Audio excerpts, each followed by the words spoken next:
ஆத்திராத்தம்மன் திருப்பத்தூர் டிஸ்ட்ரிக்கு. சக்தி வாய்ந்த சாமி.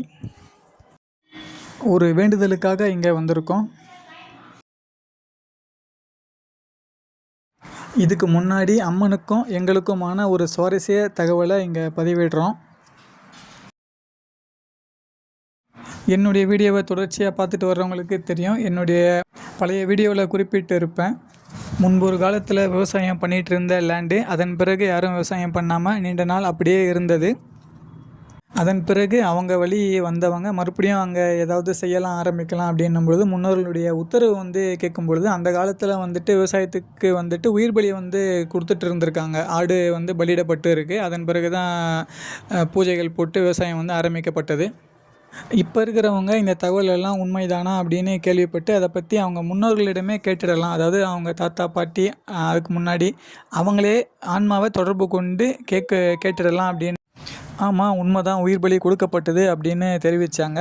இப்போ வழி வந்தவங்க இதை அப்படியே கண்டினியூவாக தொடரலாமா எப்படின்னு யோசிக்கும் பொழுது, அவங்க தாத்தா பாட்டி பண்ணதை அதை அப்படியே தொடங்கலாம் அப்படின்ற ஒரு முடிவுக்கு மறுபடியும் அவங்களே அழைச்சி ஆடு தான் கொடுக்கணுமா இல்லை சேவல் அந்த மாதிரி கொடுக்கலாமான்னு கேட்கும் பொழுது, ஆடு சேவல் எதுனாலும் சரி, அப்படி கொடுக்குறதாக இருந்தால் அது கறி நிறைய சேவலாக இருக்கணும் அப்படின்னு சொல்லி அவங்க முன்னோர்கள் உத்தரவு வந்த பிறகு அதே மாதிரியே சேவல் உயிர் பலி கொடுத்தோம்.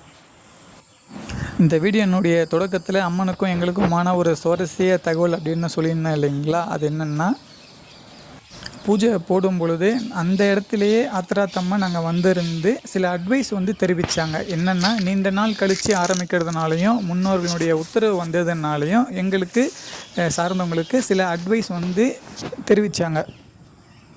அந்த அறுவடையெல்லாம் நல்லபடியாக ஆன பிறகு அதில் ஒரு பங்கை எடுத்துகிட்டு ஆத்திராத்தம்மனுக்கு காணிக்கையாக தெரிவிக்கலாம் அப்படின்னு இங்கே வந்தோம். அது மட்டும் இல்லாமல் இன்னொரு வேண்டுதல் அந்த காரணத்துக்காகவும் இங்கே வந்திருக்கோம். அம்மன் எங்களுடைய அறுவடை காணிக்கையும் ஏற்றுக்கிட்டாங்க.